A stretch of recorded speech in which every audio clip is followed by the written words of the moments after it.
नमस्कार दोस्तों, न्यूज देखो यार में आपका स्वागत है। अगर आप इसी तरह रायगढ़ की बड़ी ताज़ा खबरें देखना है तो वीडियो को लाइक और चैनल को सब्सक्राइब जरूर करें। तालाब में डूबने से हाथी शावक की मौत, रात भर चिंगाड़ता रहा दल। जिले के रायगढ़ वन परिक्षेत्र अंतर्गत बंगुरसिया सर्किल में बुधवार रात एक दर्दनाक घटना सामने आई, जहां तालाब में डूबने से एक हाथी शावक की मौत हो गई। घटना बड़झरिया तालाब की बताई जा रही है, जहां देर रात हाथियों का एक बड़ा दल नहाने पहुंचा था। जानकारी के अनुसार तालाब में नहाते समय हाथी शावक गहरे पानी में चला गया। अंधेरा और पानी की गहराई शावक के लिए जानलेवा साबित हुई और उसकी डूबने से मौत हो गई। रात के सन्नाटे में हाथियों की तेज चिंगाड़ सुनकर आसपास के गांवों में भी हलचल मच गई। रात करीब 10 बजे के आसपास हाथियों की लगातार चिंगाड़ सुनकर वन अमले को किसी अनहोनी की आशंका हुई। सूचना मिलते ही वन विभाग की टीम मौके पर पहुंची। वहां देखा गया कि दल के अन्य हाथी मृत शावक को सूंड और पैरों से उठाने की कोशिश कर रहे थे। मौके पर बड़ी संख्या में हाथियों के मौजूद रहने के कारण वन अमला तत्काल शव के पास नहीं जा सका।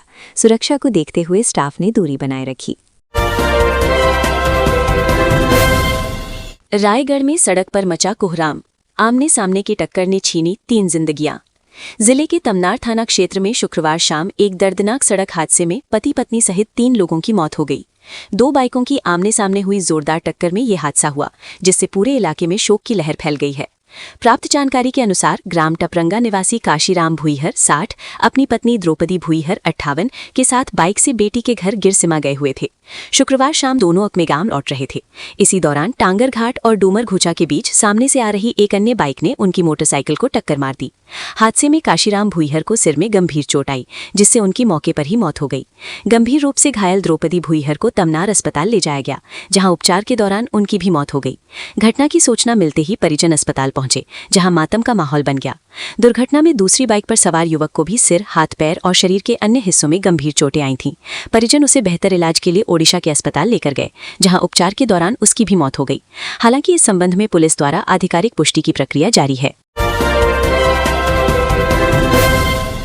मुख्यमंत्री तीर्थ दर्शन योजना, शिरडी, शनि सिंघानापुर एवं त्रयंबकेश्वर के लिए श्रद्धालु रवाना। छत्तीसगढ़ शासन के समाज कल्याण विभाग द्वारा मुख्यमंत्री तीर्थ दर्शन योजना के तहत आज वरिष्ठ नागरिकों, विधवा एवं परित्यक्ता महिलाओं को तीर्थ स्थल शिरडी, शनि सिंघानापुर एवं त्रयंबकेश्वर के दर्शन हेतु विशेष रेल यात्रा के माध्यम से रवाना किया गया। नगर निगम रायगढ़ के महापौर श्री जीवर्धन चौहान ने आज दोपहर 1 बजे रायगढ़ रेलवे स्टेशन से तीर्थयात्रियों की विशेष ट्रेन को हरी झंडी दिखाकर रवाना किया।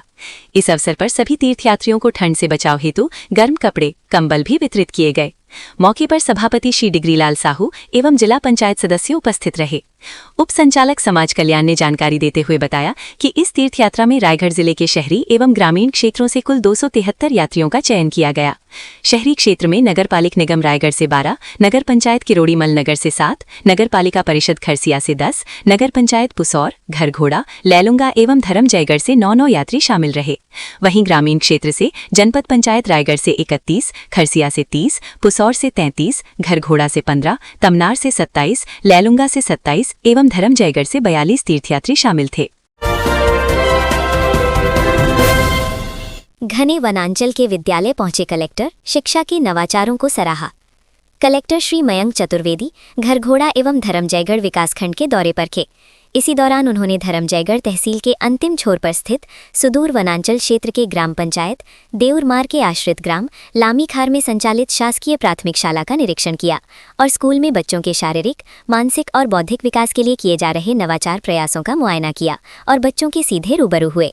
उन्होंने विद्यालय में संचालित शैक्षणिक गतिविधियों, नवाचारों तथा समग्र शिक्षण वातावरण का अवलोकन कर विद्यालय के प्रयासों की सराहना की। कलेक्टर ने कक्षा 1 से 5वीं तक के विद्यार्थियों से सीधे संवाद किया और उनकी शैक्षणिक समझ, भाषा ज्ञान एवं आत्मविश्वास का आकलन किया।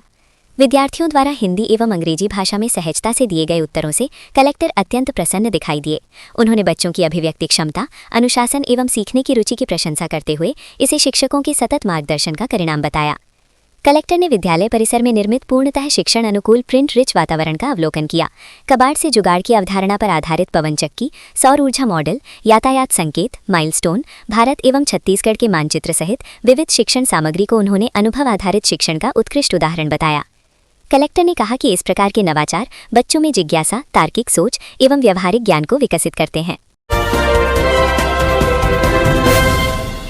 स्वच्छ रायगढ़ अभियान को लेकर निगम की सख्त पहल के साथ जन सहयोग की अपील। नगर निगम रायगढ़ द्वारा शहर को स्वच्छ, सुंदर एवं कचरा मुक्त बनाने के उद्देश्य से सघन स्वच्छता अभियान चलाया जा रहा है। इस अभियान के तहत स्वच्छता दीदियों द्वारा घर घर एवं दुकानों में पहुंचकर नागरिकों को गीला एवं सूखा कचरा अलग अलग सेग्रीगेशन करके देने के लिए जागरूक किया जा रहा है। नागरिकों से अपील की जा रही है कि वे कचरा निर्धारित समय पर नगर निगम के वाहनों को ही दें तथा सड़क, नाली या सार्वजनिक स्थानों पर कचरा न फेंकें। शहर के व्यावसायिक क्षेत्र में दुकान बंद होने के बाद चौक चौराहे एवं सड़कों पर व्यवसायियों द्वारा कचरा डाल दिया जाता था। इससे सुबह सड़कों, चौक चौराहे में कचरा बिखरा हुआ मिलता था, जिससे शहर की स्वच्छता व्यवस्था पर सवाल तो उठाता ही था और ये देखने पर भी राहगीरों को अच्छा नहीं लगता था। इस पर रोक लगाने के लिए ही शहर के चिन्हांकित मुख्य व्यावसायिक क्षेत्र में रात्रिकालीन कचरा कलेक्शन का कार्य अलग अलग 3 रूट पर किया जा रहा है। नगर निगम द्वारा रात्रि 8 बजे से 10 बजे तक शहर के मुख्य मार्गों एवं व्यस्त क्षेत्रों में ऑटो व मिनी टिप्पर के माध्यम से डोर टू डोर कचरा संग्रहण किया जा रहा है। इसके लिए एक वाहन रोड क्रमांक 1, शहीद चौक, सुभाष चौक, गद्दी चौक, हांडी चौक, रामलीला मैदान, केवड़ाबाड़ी बस स्टैंड, लाल टंकी होते हुए निगम कार्यालय तक कचरा कलेक्शन करता है। तेज रफ्तार ट्रैक्टर ने बुजुर्ग को कुचला, मौके पर ही दर्दनाक मौत, चालक ट्रैक्टर समेत फरार। खरसिया थाना के जोभी चौकी क्षेत्र अंतर्गत ग्राम अगासमार में एक भीषण सड़क हादसा होने की खबर सामने आ रही है, जहां 18 नाला पुल के पास गिट्टी से लदे एक तेज रफ्तार ट्रैक्टर की चपेट में आने से 60 वर्षीय बुजुर्ग महेश राम मांझी की मौके पर ही मौत हो गई। सूत्रों से मिली जानकारी के अनुसार मृतक महेश राम मांझी ट्रैक्टर पर ही सवार थे, तभी चालक द्वारा वाहन को अत्यधिक लापरवाही और तेज गति से चलाने के कारण वे अपना संतुलन खो बैठे और सीधे ट्रैक्टर के पहिए के नीचे आ गए। हादसे का शिकार हुए बुजुर्ग को संभलने का मौका तक नहीं मिला और ट्रैक्टर से कुचले जाने के कारण उन्होंने दम तोड़ दिया। बताया जा रहा है कि दुर्घटना में प्रयुक्त ट्रैक्टर दहजरी निवासी पंचूराम पटेल का है, जिसे अगासमार निवासी समारूराम चला रहा था। घटना के तत्काल बाद चालक ट्रैक्टर समेत मौके से फरार हो गया है, जिसकी तलाश की जा रही है। 6.43 करोड़ मंजूर, अब रायगढ़ की सड़क बनेगी चकाचक। नगर निगम द्वारा एक ओर जहां प्रमुख मार्गों के जीर्णोद्धार करते हुए डामरीकरण का कार्य कराया जा रहा है, तो वहीं अब निगम क्षेत्र के सभी 48 वार्डों में सड़क व नाली निर्माण कार्य भी होंगे। निगम प्रशासन से भेजे गए प्रस्ताव पर शासन ने अधोसंरचना मद से लगभग 6 करोड़ 43 लाख रुपए की स्वीकृति प्रदान की है। राशि मिलने के बाद माना जा रहा है कि जल्द ही टेंडर प्रक्रिया प्रारंभ कर दी जाएगी, जिससे शहर के विकास को गति मिलेगी। नगर निगम क्षेत्र में प्रमुख सड़कों पर डामरीकरण का कार्य चल रहा है। इसके साथ ही वार्डों में भी विभिन्न मोहल्लों में पूर्व में बनी सड़क व नाली जर्जर हो गई है और कुछ क्षेत्र में नवनिर्माण की आवश्यकता महसूस की जा रही थी। इस पर पार्षदों से मांग पत्र मंगाने के बाद नगर निगम आयुक्त ने प्रस्ताव बनाकर राशि स्वीकृति के लिए शासन को भेजा था। नगरीय प्रशासन एवं विकास विभाग द्वारा भेजे गए प्रस्ताव पर अधोसंरचना मद से 6 करोड़ 42,74,000 रुपए की राशि स्वीकृत की है। राशि की स्वीकृति मिलने से अब विकास कार्यों में तेजी आएगी और जल्द ही नगर निगम में टेंडर प्रक्रिया भी प्रारंभ कर दी जाएगी। अधोसंरचना मद से मिली उक्त राशि से विभिन्न वार्डों में न केवल सीसी सड़क निर्माण का कार्य होगा, बल्कि कई वार्डों में आरसीसी नाली निर्माण के प्रस्ताव को भी मंजूरी मिली है। कई साल दिए हिंडाल्को की माइंस को, अब कंपनी ने की छटनी। हिंडाल्को की खदान में काम करने वाले कर्मचारियों के लिए गुरुवार का दिन बहुत भारी रहा। जिस कंपनी को उन्होंने अपने जीवन के कई साल दिए, उसी ने साथ छोड़ दिया। अचानक से कह दिया गया कि अब कंपनी को आपकी जरूरत नहीं है। उम्र के इस पड़ाव में बेरोजगार हो चुके कर्मचारी कलेक्टर के पास राहत की उम्मीद लेकर पहुंचे थे।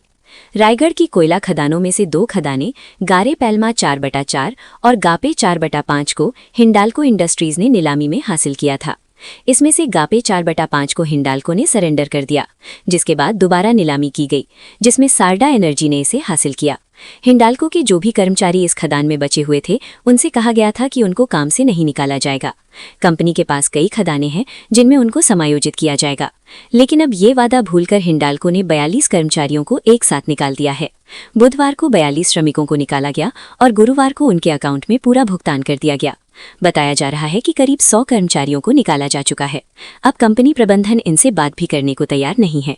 एचआर प्रमुख प्रेम कुमार सिंह और संशुल हुदा ने कर्मचारियों को 2 टूक शब्दों में सुना दिया।